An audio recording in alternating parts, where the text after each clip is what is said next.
आज इस वीडियो में हम valuation of goodwill by weighted average profit method को ही आगे बढ़ा रहे हैं। तो पहला क्वेश्चन ले रहे हैं 19। बोलता है Mahesh and Suresh are partners and they admit Naresh into partnership. They agreed to value goodwill at 3 years purchase on weighted average profit method taking profits for the last 5 years।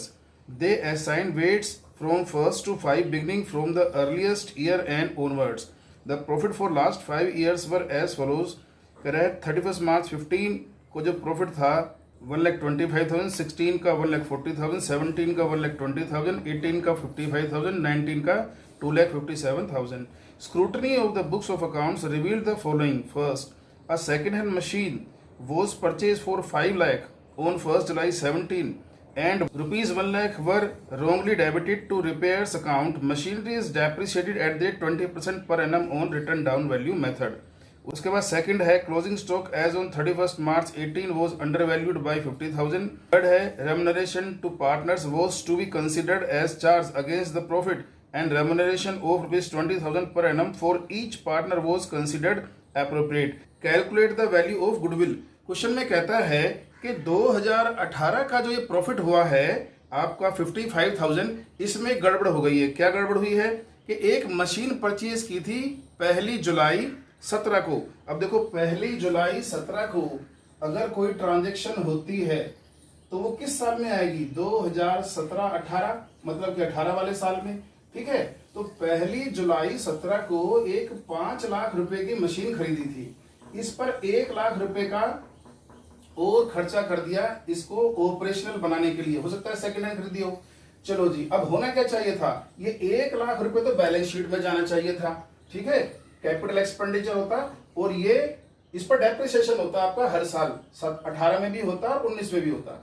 चलो जी, लेकिन हुआ क्या है कि ये 1 लाख रुपया सीधा प्रॉफिट एंड लॉस अकाउंट में आपका डेबिट कर दिया गया, जिसके वजह से 2018 का प्रॉफिट 1 लाख रुपए से कम हो गया। तो सबसे पहले तो उसको हम ठीक कर देते हैं। तो यहां पहले प्रॉफिट दिए हैं हमको 15 का 1,25,000, इसके बाद 1,40,000, इसके बाद 1,20,000, 55,000, 55,000 और 2,57,000, 2,57,000 ये इसने प्रॉफिट हमको दिए हैं। अब हम क्या करते हैं, 2018 का जो प्रॉफिट है वो 1 लाख रुपए से कम हो गया था, क्योंकि हमने 1 लाख रुपए की जो कैपिटल नेचर की का खर्चा था उसको प्रॉफिट लॉस में डेबिट कर दिया था। तो हम वापस जोड़ देते हैं। तो मशीनरी आपका 1 लाख रुपए। एक तो ये सुधार हुआ। दूसरा इसका इफेक्ट ये था कि अगर हमने 1 जुलाई 17 को 1 लाख रुपए की मशीन खरीदी तो इस पर डेप्रिसिएशन होना था हर साल, क्योंकि तो बैलेंस शीट में जाती, कैपिटल नेचर का एक्सपेंडिचर था, इस पर डेप्रिसिएशन होता। तो पहली बार कितना डेप्रिसिएशन होता? रेट है डेप्रिसिएशन का 20%, और वो भी रिटर्न डाउन वैल्यू मेथड। चलो जी, इसका 20% एक साल का कितना होता? 20,000। ठीक है, लेकिन जुलाई 17 से लेकर के 18 तक कितने महीने बनेंगे? 9 महीने। तो 9 महीने का 20% के रेट से कितना बना? 15,000 रुपए का डेप्रिसिएशन। अब ये डेप्रिसिएशन लेस होकर के इसकी रिटर्न डाउन वैल्यू बचती आपका कितना? 85,000, ये रिटर्न डाउन वैल्यू। अगले साल 2019 में जो डेप्रिसिएशन होता वो इस पर होता। ठीक है, तो 20% ऑफ 85,000, 17,000। ठीक है, तो अब बात यह है, ये डेप्रिसिएशन छूट गया, रिकॉर्ड नहीं हुआ, क्योंकि हमने तो सीधा का सीधा 1 लाख रुपया कहां डाल दिया था? प्रॉफिट लॉस के डेबिट में। ठीक है, बैलेंस शीट में डालते एसेट्स में तो वो डेप्रिसिएट होता हुआ आता। खैर ये डेप्रिसिएशन नहीं हुआ, जिसकी वजह से हमारा जो है प्रॉफिट बढ़ गया। जो कम होना था प्रॉफिट वो नहीं हुआ, इसका मतलब प्रॉफिट बढ़ गया तो हम उसको लेस कर देते हैं। तो ठीक है, लेस डेप्रिसिएशन ऑन मशीन। ठीक है जी, आपका 15,000, 17,000, 15,000 और 17,000। तो ये हुआ पहला जो है एडजस्टमेंट। इसके बाद सेकंड कहता है क्लोजिंग स्टॉक जो है वो अंडर वैल्यू हो गया है बाई ₹50,000। अब इसको समझते हैं। हालांकि पिछली वीडियो में मैंने इसका इफेक्ट समझाया था। अब देखो, ये हमारा कोई भी अकाउंट है, चाहे प्रॉफिट एंड लॉस अकाउंट हो, ट्रेडिंग अकाउंट हो, कैश बुक हो, कुछ भी हो, हमेशा अगर क्रेडिट साइड आपका बढ़ता है तो इधर का बैलेंस भी बढ़ जाएगा, अगर ये बढ़ेगा तो। लेकिन अगर ये क्रेडिट साइड कम होगा तो इधर का बैलेंस भी कम हो जाएगा। इसका मतलब क्रेडिट साइड के केस में अगर क्रेडिट साइड बढ़ेगी तो बैलेंस भी बढ़ेगा, क्रेडिट साइड कम होगी तो बैलेंस भी कम होगा, मतलब पॉजिटिवली चलता है इसका इफेक्ट। ठीक है। अगर डेबिट साइड का देखें तो डेबिट साइड में उल्टा होगा, मतलब अगर आपका ये, इसको दूसरे से कर लेते हैं, अगर आपका डेबिट साइड कम होगा, ठीक है, तो प्रॉफिट आपका बढ़ जाएगा। दूसरी चीज, अगर डेबिट साइड का बैलेंस आपका बढ़ जाएगा तो प्रॉफिट आपका कम हो जाएगा, उल्टा चलेगा, मतलब कि ये रिवर्स इफेक्ट होगा इस साइड का, डेबिट का। डेबिट साइड अगर बढ़ेगी तो आपका बैलेंस कम हो जाएगा, डेबिट साइड अगर कम होगी तो बैलेंस बढ़ जाएगा। लेकिन क्रेडिट साइड में बिल्कुल पॉजिटिव चलता है, क्रेडिट साइड बढ़ेगी तो बैलेंस भी बढ़ेगा, क्रेडिट साइड कम होगी तो बैलेंस भी कम होगा। अब यहां पर क्या हुआ है, क्वेश्चन में कहता है सेकंड पॉइंट में कि क्लोजिंग स्टॉक अंडर वैल्यू हो गया है 50,000 से। अंडर वैल्यू का मतलब कम हो गया है, जितना भी क्लोजिंग स्टॉक रहा होगा वो आपका 50,000 रुपए से कम हो गया। तो जरूरी अगर ये कम हुआ तो पॉजिटिवली इफेक्ट होना है, इसका पॉजिटिव इफेक्ट होना है, तो इसका मतलब बैलेंस भी आपका कम हुआ होगा, बैलेंस मतलब नेट प्रॉफिट। तो अंडर वैल्यू होने से क्लोजिंग स्टॉक के आपका 2018 का जो प्रॉफिट है, किस साल की बात थी ये, हाँ 18 की बात थी, तो 2018 का जो प्रॉफिट है वो आपका कम हो गया। ठीक है, तो 2018 के प्रॉफिट को पहले हम बढ़ा देते हैं जी। तो to under valuation of closing stock, तो 50,000 रुपए से हमने ये प्रॉफिट आपका बढ़ा दिया। अब इसका दूसरा इफेक्ट देखते हैं। जरूरी है कि क्लोजिंग स्टॉक है 2018 में, 2019 का जब सेम ट्रेडिंग अकाउंट बनेगा तो वो ओपनिंग स्टॉक होने वाला है। ठीक है, अगर यहां पर आपका ये कम था तो यही वैल्यू यहां तक ट्रांसफर होगी, तो ये भी कमी वैल्यू आनी है 50,000 से। अब ओपनिंग स्टॉक कम हो गया 2019 का, तो अब हमने कहा था कि इसका इफेक्ट नेगेटिव चलेगा। अगर ओपनिंग स्टॉक यहां पर या डेबिट बैलेंस आपका कम होगा तो बैलेंस या प्रॉफिट आपका बढ़ जाएगा। ठीक है, तो जिसकी वजह से क्या हुआ है कि आपका ओपनिंग स्टॉक जब ट्रांसफर हुआ 50,000 कम होके, तो 2019 का तो प्रॉफिट आपका बढ़ गया। ठीक है, तो हम उसे कम कर देते हैं, माइनस आपका ओवर वैल्यूएशन, नहीं under valuation, under valuation of opening stock 2019 का प्रॉफिट हमने कम कर दिया। तो पहली ट्रांजेक्शन, दूसरी ट्रांजेक्शन भी हमारी हो गई। अब आती है हमारी तीसरी जो गड़बड़ है, कहता है remuneration to partners was to be considered as charge against profit and remuneration of 20,000 per annum for each partners was considered appropriate. कहता है कि हमें क्या करना चाहिए था, पार्टनर को जो हम सैलरी दे रहे हैं, रेम्यूनरेशन दे रहे हैं, उसको चार्ज मानना चाहिए था। हालांकि पिछली कई वीडियो में मैंने बताया चार्ज क्या होता है, फिर समझा देते हैं। चार्ज से मतलब है ऐसा एक्सपेंस जिसे लेस किए बगैर आपका नेट प्रॉफिट ही नहीं आएगा, नेट प्रॉफिट। ठीक है, तो प्रॉफिट लाने के लिए इस चार्ज को लेस करना पड़ता है। अब देखो हम प्रॉफिट अकाउंट बनाते हैं, यहां पर लिखते हैं सैलरी डेबिट में, रेंट, इंश्योरेंस, ये सब लिखते हैं। तो यहां जब ग्रॉस प्रॉफिट में से इसको लेस करते हैं तभी तो नेट प्रॉफिट आता है। इसका मतलब ये सारे के सारे क्या होते हैं, चार्ज। ठीक है, जो प्रॉफिट लाने के लिए, निकालने के लिए बहुत जरूरी है। इसके बाद ये नेट प्रॉफिट नीचे जाता है एप्रोप्रिएशन अकाउंट में, फिर इसका एप्रोप्रिएशन होता है। क्वेश्चन में इन्होंने कहा है कि वैसे तो रेम्यूनरेशन टू पार्टनर्स हमारा एप्रोप्रिएशन होता है, मतलब कि एप्रोप्रिएशन अकाउंट में आना चाहिए। लेकिन इन्होंने ये अपने डीड में तय किया था कि इस रेम्यूनरेशन टू पार्टनर्स को हम एप्रोप्रिएशन नहीं मानेंगे, हम तो चार्ज मानेंगे। ठीक है जी, तो चार्ज मानते तो कहाँ आना चाहिए था, ये आपका प्रॉफिट अकाउंट में आना चाहिए था। वो तो salary to staff, rent of office, इस तरह से यहाँ पर सैलरी टू आपका पार्टनर भी आना चाहिए था, लेकिन आया नहीं, वो गलती से एप्रोप्रिएशन में चला गया।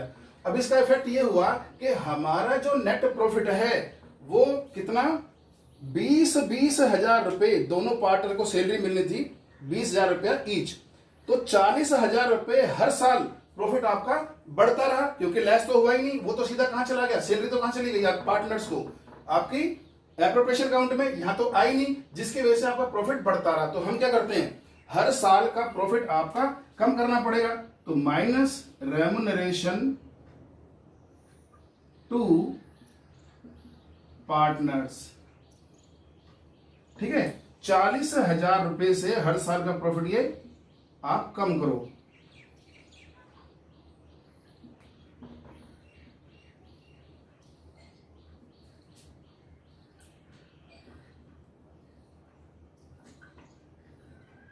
ठीक है जी, तो बस इसमें और तो कुछ है नहीं। अब हम नॉर्मल प्रॉफिट निकालना शुरू करते हैं।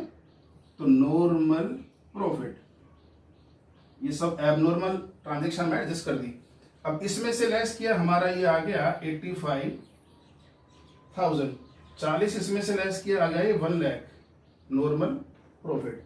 2017 का नॉर्मल प्रॉफिट आया जी 80,000, 2018 का हमारा आया 1,50,000 और इसका आया 1,50,000। तो ये आ गए हमारे नॉर्मल प्रॉफिट। अब इन नॉर्मल प्रॉफिट से हम शुरू करते हैं आपका वेटेड प्रॉफिट निकालना।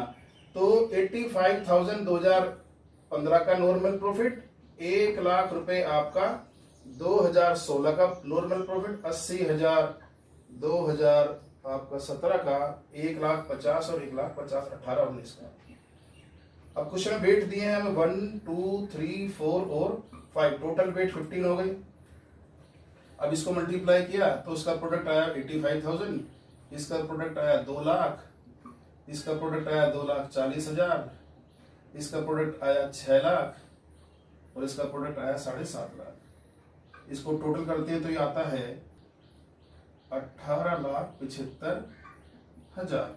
अब हम निकालते हैं वेटेड एवरेज प्रॉफिट। तो ये जो टोटल वेट्स हमारे हो गए 18,75,000, इसको डिवाइड करते हैं हम 15 से, तो हमारा वेटेड एवरेज प्रॉफिट कितना आता है जी 1,25,000। अब हम निकालते हैं गुडविल। क्वेश्चन में कहता है गुडविल जो आपको कैलकुलेट करनी है वो करनी है 3 years purchase, 3 years purchase of last 5 years weighted average profit. 5 year का वेटेड एवरेज प्रॉफिट हमने निकाल लिया है 1,25,000, तो 1,25,000 इंटू 3,75,000। तो इस तरह से ये क्वेश्चन हुआ। ठीक है, नेक्स्ट क्वेश्चन।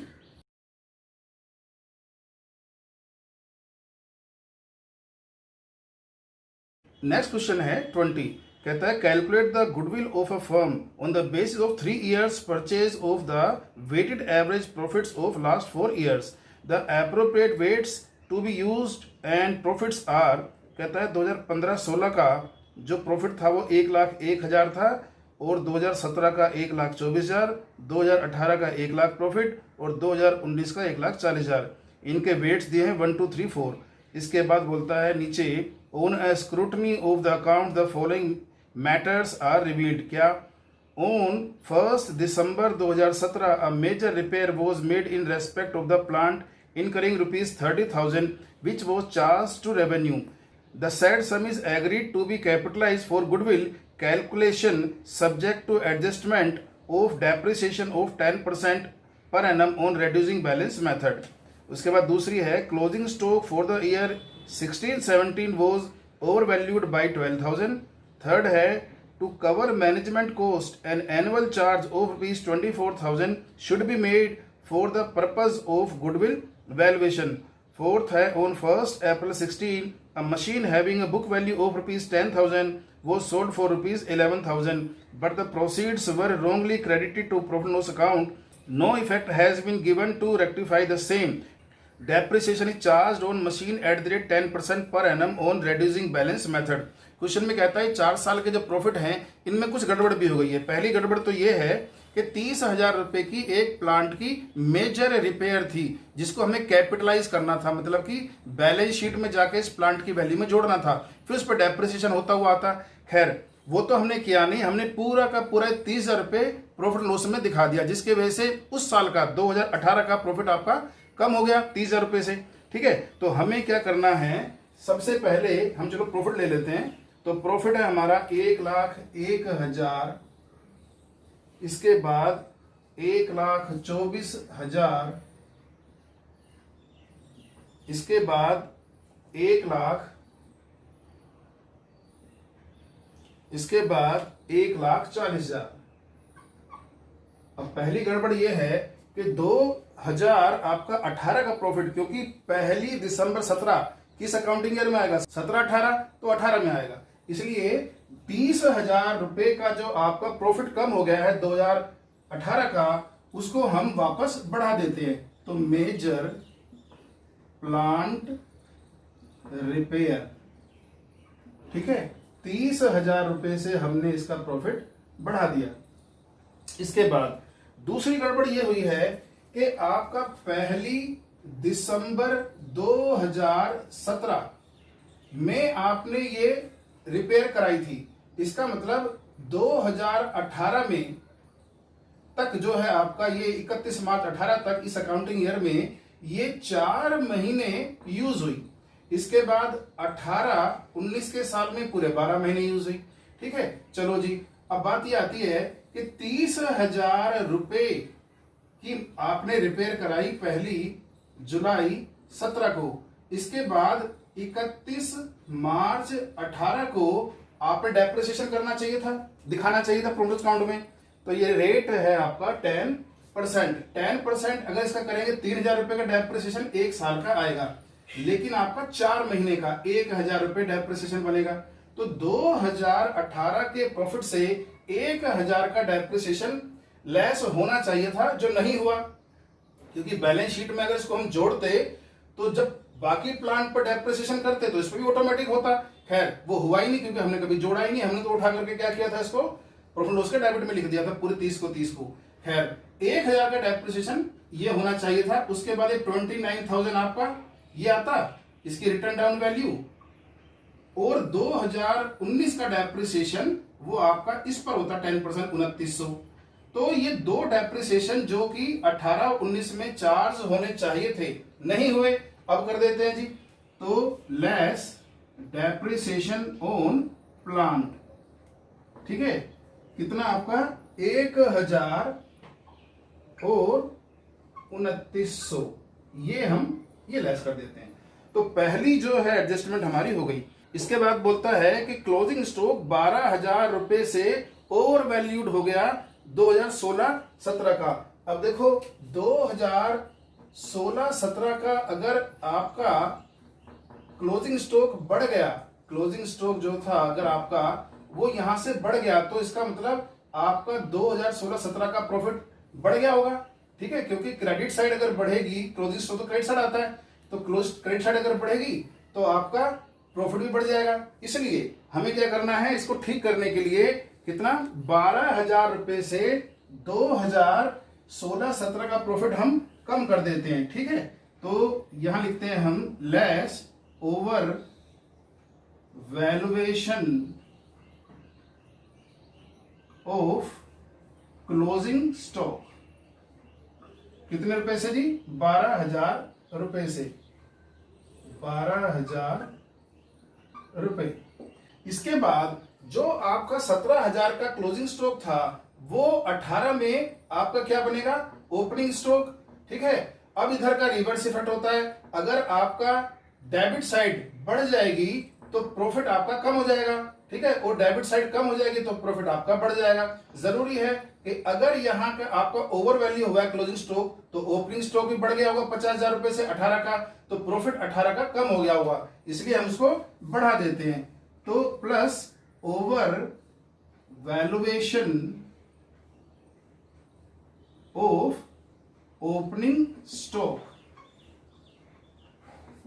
तो यहां पर 2018 का हम ये 12,000 रुपए से प्रॉफिट बढ़ा देते हैं। सेकेंड एडजस्टमेंट ये हो गई। थर्ड बोलता है to cover management cost an annual charge of 24,000 should be made for the purpose of goodwill valuation.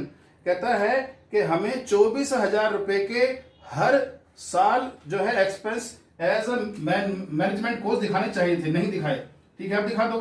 तो ये मैनेजमेंट कॉस्ट आप 24,000 रुपए हर उसमें से साल के प्रॉफिट में से लेस कर दो।